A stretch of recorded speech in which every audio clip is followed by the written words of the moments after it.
Hey, what's up, class? It's your professor, Professor Nuck. How's everybody doing? I'm doing fantastic. Thank you for asking. Today at Hookah U, we're going to be talking about different types of hoses. I also want to say I apologize for my tardiness in class today. Just got a lot going on. I recently just picked up a second job. Some of you know that I was working over at Sports Authority, and now I'm currently working at Nike part-time. Okay, class, so we're obviously not going to go over every hose ever made, but I have a few examples here today that I'm going to talk to you all about. And as always, if you have questions, just hit me up and I'll do my best to get to them when I can and answer them. But today I am smoking out of a Thunder Dark hose.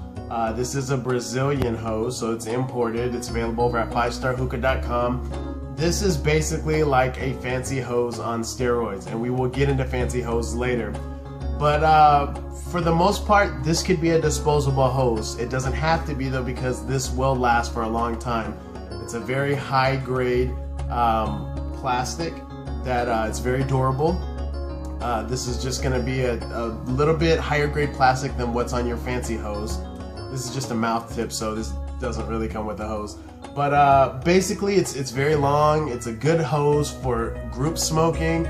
I like it with glass hookahs because it's very light. And with glass hookahs, you want to be careful. Ones that don't have a good support base, ones that are kind of just, you know, one solid piece, but they can, you know, rock with the slightest, you know, amount of pressure applied to it, it may tip over. So a Thunder Dark hose or a fancy hose or something very light is going to be ideal when you're smoking with glass hookah. So I would strongly suggest something like this. You just tend to get a better experience with these hoses. They have a much wider draw than your normal beginner hose that comes with the cheaper hookahs, so keep that in mind. Now you hear me referencing the fancy hose. This is going to be your fancy hose, okay? This is a very cheap hose. It's going to be a plastic based as well. Plastic tips. They are pretty durable. They were made with the intentions of being disposable, but they don't have to be as well. I've actually had this fancy hose for 2 years, so I don't really use it that much anymore after I got my Thunder Dark, just because, like I said, it's one of these on steroids. But these are ideal to take to lounges if you don't want to use their hose and you want to use your own hose. It's good to take to lounges because it's only about a $5 investment, and if something happens to it or you forget it, you just don't want to take it, it's not that big of a loss. You know, it is a disposable hose. But basically the same thing as I described on the Thunder Dark. It's going to be, this is a little bit lower grade plastic as well as the tips, but these work outstanding. It's a very nice, excellent draw, and both of these hoses are going to be washable. And the way you know they're washable is, one, they should be advertised as washable, and two, there's no metal that's in these.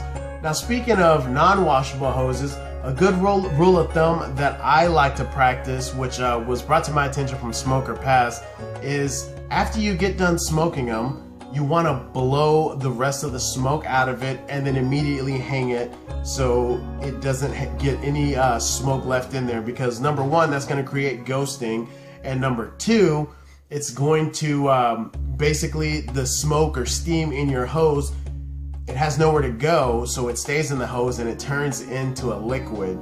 So you're going to get moisture in your hose. So it's really a good rule of thumb to blow all of your hoses out when you're done smoking with them, but most definitely in non-washable hoses, because with the washable hoses you can at least run some water through them and then, you know, give them a little whirl and hang dry them, and then they're good to go. But here's an example. Let me go ahead and take a couple puffs.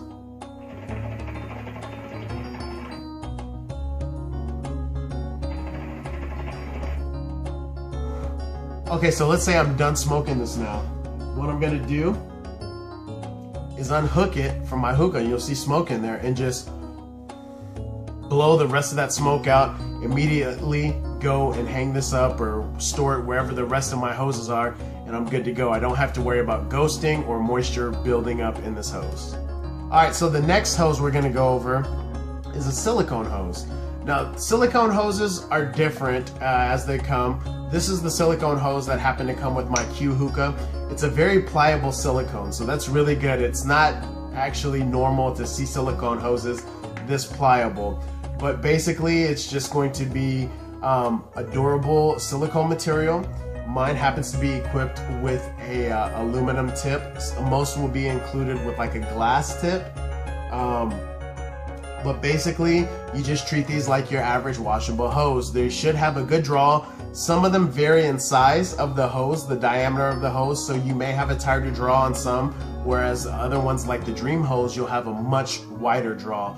Now with the Dream Hose, it isn't that pliable, so you got to be careful with it. I wouldn't recommend to use it on a glass hookah that doesn't have a good support system, because it is very stiff when passing or moving around. It's very highly possible that you could tip your hookah over, and again, that would just be bad. Here's an example of a Dream Hose. I put a round glass tip on it, but basically it's not that pliable. I don't know if you can really tell, but it's pretty stiff. I've had this one for quite some time. It's not as stiff as it was when I initially got it, but still I wouldn't use this on, for example, a Spiral Monster hookah. I just feel like it's a little too heavy and it can tip it over with the slightest of movements. So there you go. Okay, next up we have a Najum hose, which is exclusive to 5-Star Hookah. I have a haze koozie wrapped around the handle of it. But basically this is a washable hose, and it looks like a non-washable hose, but it's advertised as being a washable hose, so you could trust it. You know what I mean? I believe this is going to be kind of similar to a Narbiche hose, for those of you familiar with that, and those are washable as well. So just make sure you ask questions when you purchase a hose. You know, hey, is this washable?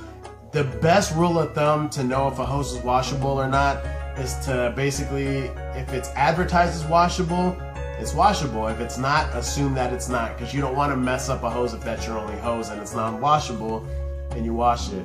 But you just treat this the way that I told you earlier. As soon as you're done, blow the smoke out of your hose and go store it immediately, and you should be good to go. The last hose I want to go over is the Khalil Mamoon Rainbow Hose. Now this is not a washable hose, and I know in the past a lot of people said a way to test it is if you put a magnet right here, if it sticks, or if you put a magnet on the hose area, if it sticks, then it means there's metal in here and you can't wash it. I mean, it's not gonna like cling on hard, but you can kind of tell like if you're getting a little bit of a pull with the magnet. But that's not always the case, because some hoses can be wrapped in metal coiling, but it'll be around and not inside the hose, and they would still be deemed a washable hose. So, but this is an example of a non-washable hose, a Khalil Mamoon Rainbow Hose. Again, the best rule of thumb to know is that if it's not advertised as a washable hose, don't wash it, play it safe. So that's gonna pretty much wrap up the class today. I hope this was informational to all of you.